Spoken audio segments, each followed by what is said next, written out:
Hello दोस्तों, आज हम करेंगे 6 क्लास की बुक है पृथ्वी और हमारा आवास। इसका चैप्टर 1 करेंगे, सौरमंडल में पृथ्वी। आइए हम देखते हैं, इसको पढ़ते हैं। सूर्यास्त के बाद आपने आकाश देखा होगा दोस्तों, कितना अच्छा लगता है। आसमान में पहले तो सबसे पहले जब सूर्यास्त होता था एक दो ही बिंदु चमकदार दिखाई देते हैं, लेकिन जैसे जैसे अंधेरा होता है बाद में इनकी संख्या क्या होती है, बढ़ती रहती है। आकाश में छोटी छोटी चमकदार वस्तुओं से क्या हो जाता है, आकाश भर जाता है। लेकिन कुछ धुंधले प्रतीत होते हैं और कुछ क्या होते हैं, तेज चमकदार प्रतीत होते हैं। इनमें से कुछ टिमटिमाते हुए प्रतीत होते हैं। इनको आपने कभी सोचा है कि ये क्या हो सकता है? आप जब चमकीली वस्तुओं को लगभग प्रतिदिन चंद्रमा को ही देखते होंगे कि आसमान में सबसे अधिक चमकदार वस्तु रात के समय में चंद्रमा है। अलग अलग समय पर इसका आकार लगभग स्थितियों में दिखाई पड़ता है, यानी कि अलग अलग स्थिति दिखाई देती है इनकी। कभी छोटा दिखाई देता है चांद, कभी बड़ा दिखाई देता है। आप पूर्ण चंद्रमा को ही लगभग महीने में एक बार देख सकते हो, यानी कि पूरा चंद्रमा, गोल चंद्रमा महीने में एक बार देखते हो। इस पूर्ण चंद्रमा वाली रात को क्या बोलते हैं हम? पूर्णिमा। 15 दिन के बाद आप इसे नहीं देख सकते, क्योंकि नए चंद्रमा की रात्रि क्या कहलाती है? अमावस्या। ये पूर्णिमा रात दोस्तों हमेशा चांदनी रात होती है, यानी कि इसमें पूरी रात में उजाला रहता है। और ये अमावस्या वाली रात होती है, इसके अंदर अंधेरा होता है पूरी रात। यानी अमावस्या को दिवाली आती है और होली पूर्णिमा को आती है दोस्तों। इसके साथ आप ये भी बात ध्यान रखना। लेकिन सूर्य, चंद्रमा एवं वे सभी वस्तुएं जो रात के समय आसमान में चमकती है, उनको हम क्या बोलते हैं? खगोलीय पिंड कहते हैं दोस्तों। कुछ खगोलीय पिंड आकार में बड़े अथवा गर्म होते हैं। ये गैसों से बने होते हैं। इनके पास अपनी ऊष्मा तथा प्रकाश होता है, जिससे वे बहुत बड़ी मात्रा में क्या उत्सर्जित करते हैं? प्रकाश। और इस खगोलीय पिंडों को क्या बोला जाता है? तारा कहते हैं दोस्तों इनको, जिनके पास क्या होते हैं? अपनी ऊर्जा होती है, अपना प्रकाश होता है, अपनी ऊष्मा होती है। उनको हम क्या बोलते हैं? तारा बोलते हैं। सूर्य भी क्या दोस्तों? एक तारा है, क्योंकि सूर्य के पास खुद का प्रकाश होता है और ऊर्जा होती है इसके अंदर। ये गैसों का बना होता है दोस्तों। जितने भी तारे हैं वो गैसों के बने होते हैं। ये बात नोट रखना। रात के समय में दोस्तों आपने क्या देखा होगा? अनगिनत तारे देखे होंगे। रात के समय में चमकते हुए अनगिनत तारे सूर्य के समान ही है, लेकिन ये हमसे बहुत अधिक दूर होने के कारण लोग इनकी ऊष्मा या प्रकाश को महसूस नहीं कर पाते, क्योंकि वे अत्यंत छोटे दिखाई पड़ते हैं। आपने अवश्य ध्यान दिया होगा कि कुछ दूरी से देखने पर सभी वस्तुएं छोटी दिखाई देती है। जैसे कि दोस्तों हम पृथ्वी पर भी देखते हैं, कोई व्यक्ति दूर खड़ा है तो वो छोटा दिखाई देगा, और जैसे ही पास आएगा तो वो क्या होगा? बड़ा दिखाई देने लगेगा। इसी तरह दोस्तों तारे हैं, ये तारे आकार में बहुत बड़े होते हैं और छोटे हमें क्यों दिखाई देते हैं? क्योंकि ये बहुत दूर होते हैं दोस्तों, इसलिए हमें छोटे दिखाई देते हैं। रात्रि के समय आसमान की ओर देखते हुए आप तारों के द्वारा विभिन्न आकृतियां देख सकते हैं जो बनाई जाती है। उनको हम क्या बोलते हैं? नक्षत्र मंडल कहलाते हैं, जैसे कि ये यहाँ पर दिखाया गया है। ठीक है, ये आकृतियां, ये नक्षत्र मंडल कहते हैं इनको। इनका हमारे जो नज़दीक का नक्षत्र मंडल है वो उर्सा मेजर और बिग बियर इसी प्रकार का नक्षत्र मंडल है, जिनको हम आसानी से पहचान सकते हैं। आसानी से पहचाने जाने वाला नक्षत्र मंडल कौन सा होता है? सप्तऋषि होता है दोस्तों, जैसे कि इस आकृति में दिखाया गया है। सप्तऋषि का मतलब क्या होता है? 7 तारों का समूह है। 1 2 3 4 5 6 7। देखो दोस्तों इसके अंदर 7 तारे हैं, इसी को हम क्या बोलते हैं? सप्तऋषि बोलते हैं। यह 7 तारों का समूह होता है, इसलिए सप्तऋषि बोलते हैं, जो कि क्या है? एक उर्सा मेजर का भाग है। आपने परिवार, आस पड़ोस में बड़े व्यक्ति को कहिए कि आपको आसमान में अधिक तारे, ग्रह और नक्षत्र मंडलों को दिखाया जाए। आपको दोस्तों ये आकृतियाँ बुजुर्ग आदमी अच्छे से दिखाएगा, क्योंकि उसके और पुरानी प्राचीन कहानियों के माध्यम से वो इनको बताएगा। आगे क्या दे रखा है? प्राचीन समय में लोग रात्रि की दिशा का निर्धारण भी इन्हीं के माध्यम से करते थे। उत्तरी तारा है, वो उत्तर दिशा को बताता है, जिसे ध्रुव तारा कहते हैं। ध्रुव तारा कौन सा है दोस्तों? ध्रुव तारा है ये जो ये लड़की देख रही है, ये वाला क्या है? ध्रुव तारा है दोस्तों। इसको हम कैसे पहचान सकते हैं? जो ये सप्तऋषि तारा है, इसके लास्ट के 2 तारों की सीध में देखोगे तो ये आगे जाकर तीसरे तारे पे मिलेगा, जो क्या कहलाता है, ध्रुव तारा कहलाएगा दोस्तों, ये वाला। ठीक है, आगे की क्या कहता है, यह आसमान में हमेशा क्या रहता है, एक स्थान पर रहता है दोस्तों, ध्रुव तारा। हम सप्तऋषि की सहायता से ध्रुव तारे की स्थिति जान सकते हैं, जो मैंने आपको बताया था कि लास्ट के 2 तारों वाला। ठीक है, कुछ खगोलीय पिंड अपना प्रकाश एवं उष्मा नहीं होती कुछ खगोलीय पिंडों की, वे क्या करते हैं, तारों से प्रकाश ग्रहण करके चमकते हैं। इन पिंडों को क्या कहते हैं, हम ग्रह कहते हैं। जैसे कि दोस्तों हमारे यहाँ पर भी एक चंद्रमा देखा होगा आपने, वो क्या है, कृत्रिम उपग्रह है। यानी कि सूर्य के पृथ्वी के बाहर को चक्कर काटने वाले ग्रह को क्या बोलते हैं, उपग्रह बोलते हैं। यानी किसी भी ग्रह के बाहर को चक्कर काटने वाले को उपग्रह बोलते हैं, और जो तारे के बाहर को चक्कर काटे उसको हम क्या बोलते हैं, ग्रह बोलते हैं। ये क्या कहते हैं दोस्तों, इनको हम अंग्रेजी में प्लैनेट्स बोलते हैं इनको। ग्रीक भाषा में प्लेनाइट शब्द से बना है, जिसका अर्थ होता है चारों ओर घूमने वाला। पृथ्वी जिस पर हम रहते हैं उसका एक ग्रह है जो संपूर्ण प्रकाश उष्मा सूर्य से प्राप्त करता है। जो चांद है दोस्तों, वो सूर्य का सारा प्रकाश सूर्य से ही प्राप्त करता है। पृथ्वी को बहुत अधिक दूरी से, जैसे चंद्रमा से देखने पर यह पूरी तरह क्या होगी, चमकती हुई प्रतीत होगी।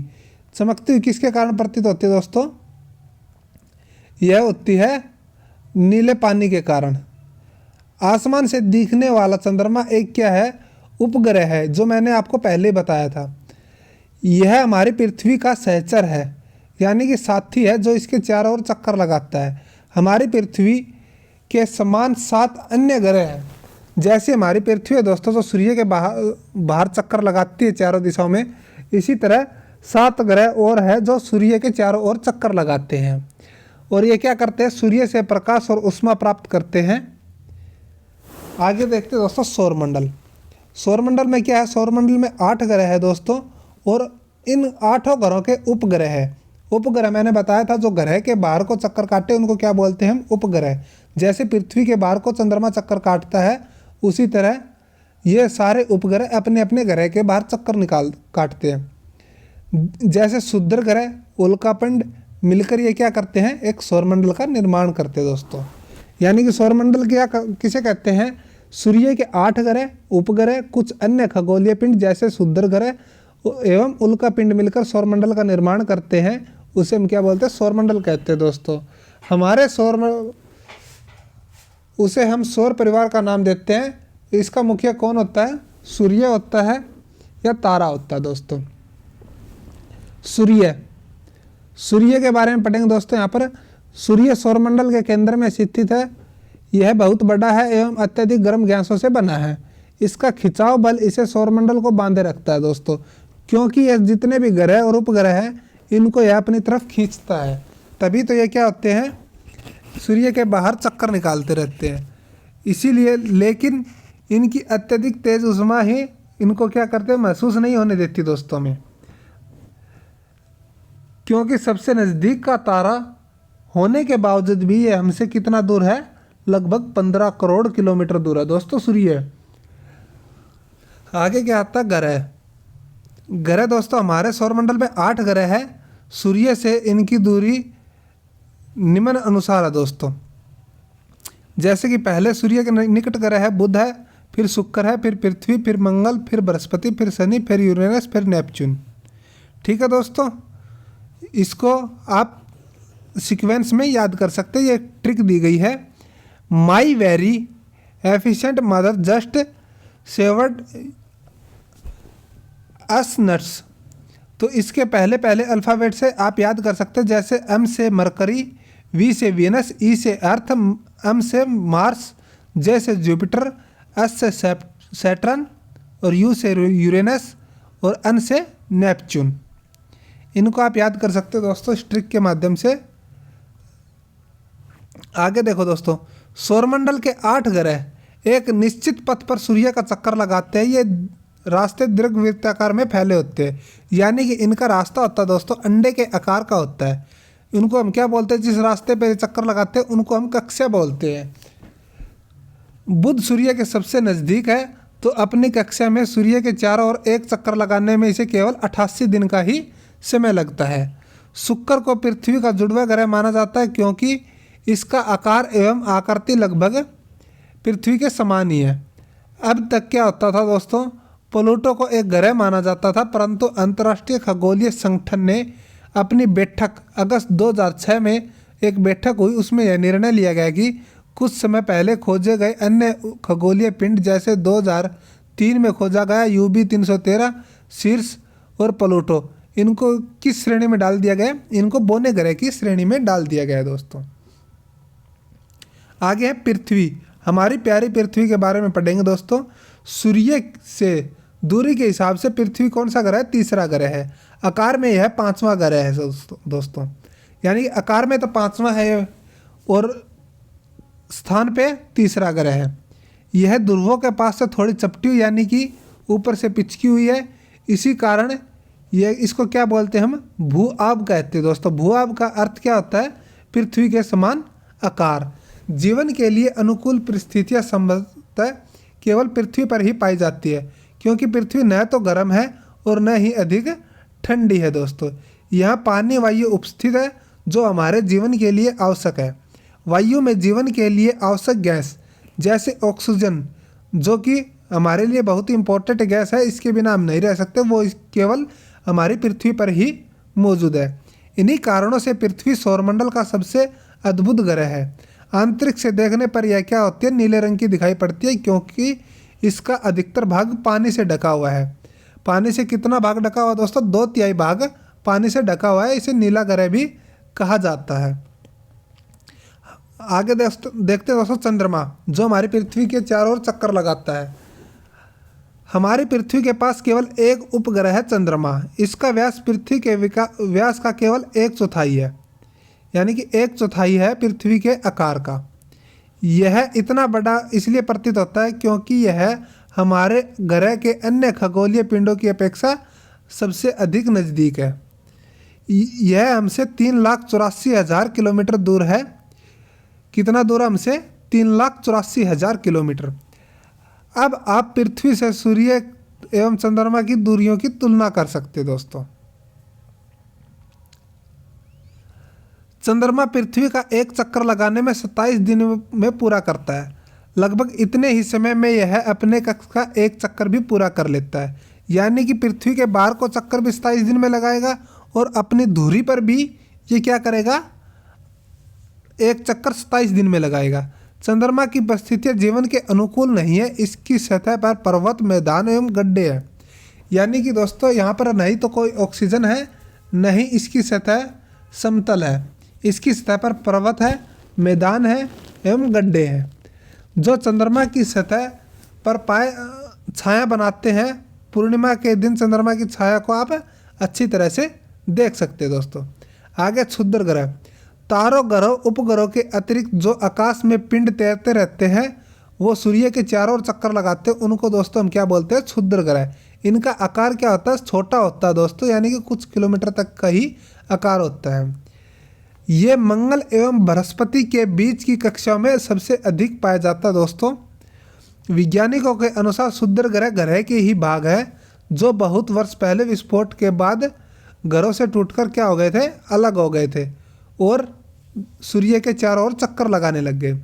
आगे उल्का पिंड दोस्तों, सूर्य के चारों ओर चक्कर लगाने वाले पत्थरों से छोटे छोटे टुकड़ों को क्या बोलते हैं, हम उल्का पिंड बोलते हैं। यानी कि जो उल्का पिंड किसको बोलते हैं, जो पृथ्वी पर गिरते हैं दोस्तों, उनको हम क्या बोलते हैं, उल्का पिंड। यानी कि आसमान से जो पत्थर का टुकड़ा पृथ्वी पर आकर गिर जाता है, उस टुकड़े को हम क्या बोलेंगे, उल्का पिंड।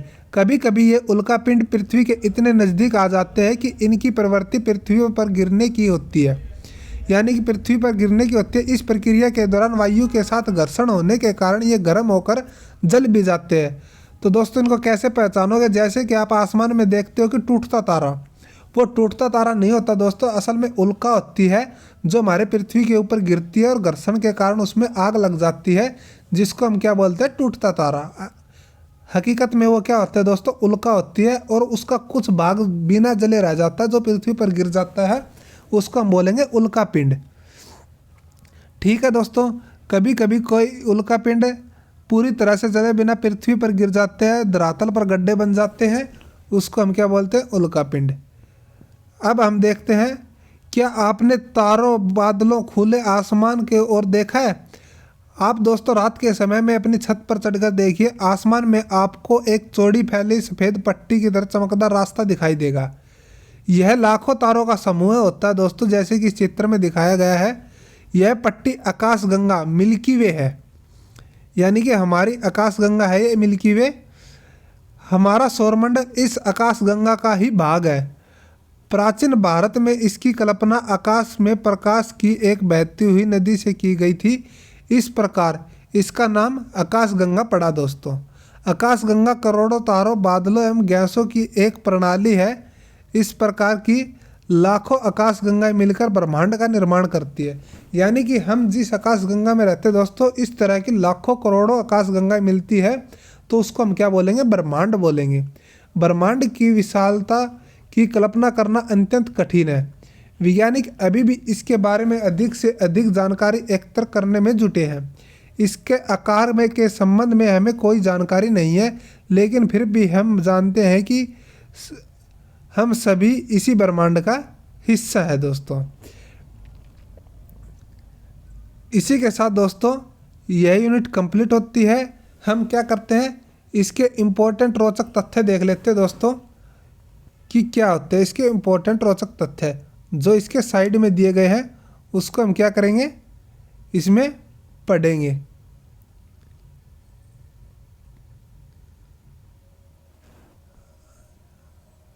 यानी कि ये देखो दोस्तों, इसमें रोचक तथ्य में क्या दिया गया है? बृहस्पति, शनि, यूरेनस, ये 3 मात्र ऐसे ग्रह हैं दोस्तों जिनके चारों ओर छल्ले पाए जाते हैं, और असंख्य छोटे छोटे पिंडों से बनी हुई पट्टियाँ होती है, जो पृथ्वी से इन छल्ले को शक्तिशाली दूरबीन की सहायता से हम देख भी सकते हैं।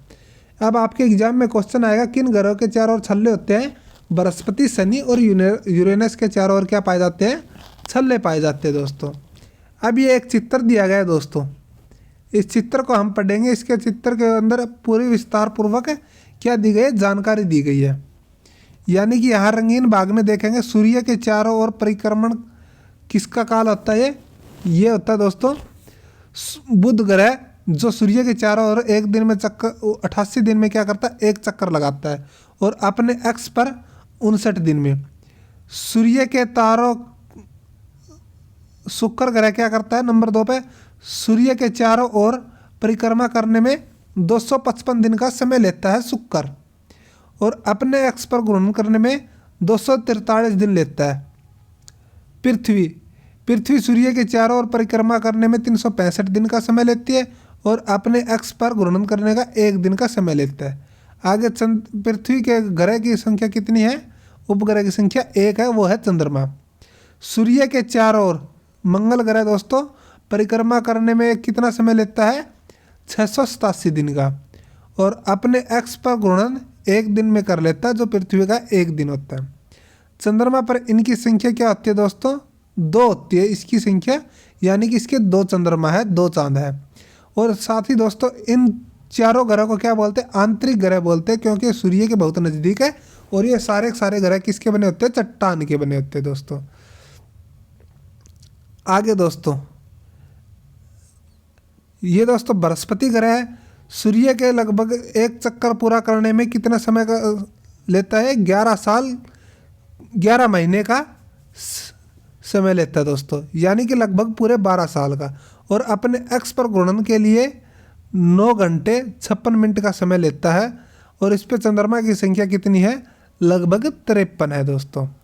आगे शनि सूर्य के चारों ओर परिक्रमण करने में 29 साल 5 महीने का समय लेता है दोस्तों, और यह अपने अक्ष पर घूर्णन 10 घंटे 40 मिनट में पूरा कर लेता है। यानी इसके ऊपर दिन रात कितने का होता है? 10 घंटे का 40 मिनट का ही दिन रात होता है दोस्तों।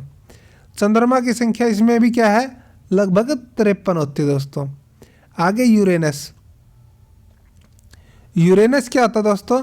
सूर्य के चारों ओर परिक्रमण करने में 84 साल का समय लेता है, जो पृथ्वी के 84 साल होते हैं उस समय यूरेनस का 1 साल होता है। और अपने एक्स पर घूर्णन 17 घंटे 14 मिनट में यह पूरा कर लेता है। यानी कि यहाँ पर दिन कितने घंटे का होता है? 14 घंटे, वो 17 घंटे 14 मिनट का होता है दोस्तों। चंद्रमा की संख्या इस पर कितनी है?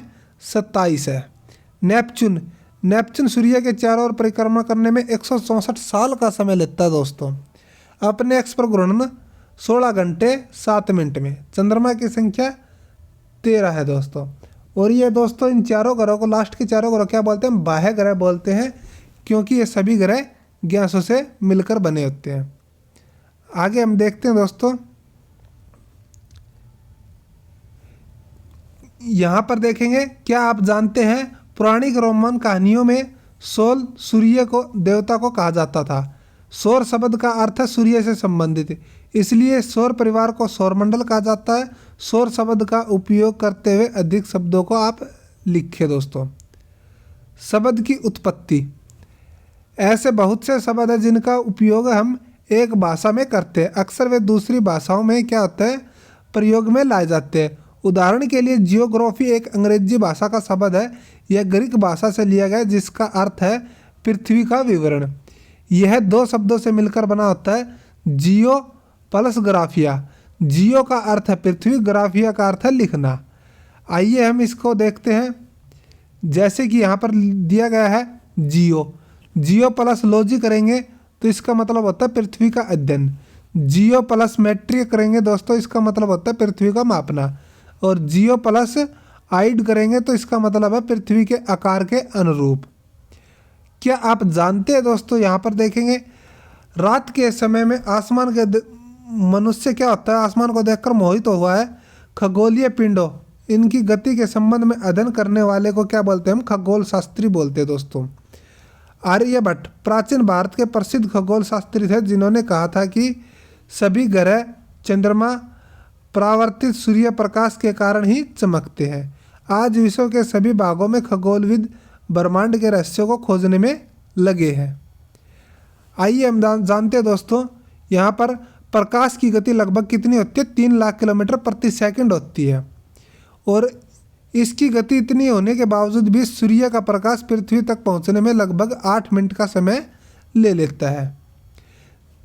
यहाँ पर पिंक कलर में देखेंगे तो उसमें येलो कलर में देखेंगे दोस्तों, रोचक तथ्य दे रखे है। नील आर्मस्ट्रांग है जो पहले व्यक्ति थे जिन्होंने 20 जुलाई 1969 को सबसे पहले चंद्रमा की सतह पर कदम रखा। मालूम करो कि दोस्तों आप, क्या कोई भारतीय है जो चंद्रमा की सतह पर गया था? अब देखते दोस्तों उपग्रह। उपग्रह क्या होते हैं? एक खगोलीय पिंड है जो ग्रह के चारों ओर चक्कर लगाता है, जिस प्रकार ग्रह सूर्य के चारों ओर चक्कर लगाते हैं। यानी कि ग्रह के चारों ओर जो चक्कर लगाते हैं उनको हम क्या बोलते हैं? खगोलीय पिंड, उपग्रह बोलते हैं दोस्तों। मानव निर्मित उपग्रह क्या होता है? यह एक कृत्रिम पिंड होते हैं दोस्तों। यह वैज्ञानिकों के द्वारा बनाया गया होता है। इसका उपयोग ब्रह्मांड के बारे में जानकारी प्राप्त करने और पृथ्वी पर संचार के माध्यम के लिए किया जाता है। इसे रॉकेट द्वारा अंतरिक्ष में भेजा जाता है और पृथ्वी की कक्षा में स्थापित किया जाता है। जैसे कि दोस्तों चंद्रयान भेजा गया था, अभी क्या था? मानव निर्मित था। इस तरह अनेक उपग्रह हम लॉन्च करते हैं जो पृथ्वी की कक्षा में स्थापित करते हैं। अंतरिक्ष में स्थापित कुछ भारतीय उपग्रह दोस्तों, भारत ने भेजे थे दोस्तों। इनसेट, IRS, एडुसेट इत्यादि की ये क्या है? भारत के प्राकृतिक उपग्रह, वो कृत्रिम उपग्रह दोस्तों, प्राकृतिक नहीं, सॉरी इसके लिए।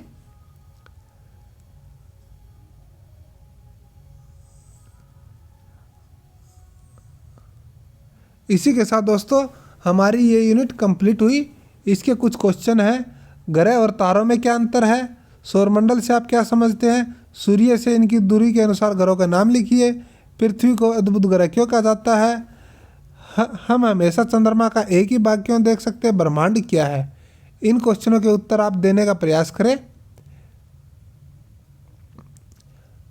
आगे की वीडियो में दोस्तों इसकी सेकंड यूनिट करेंगे।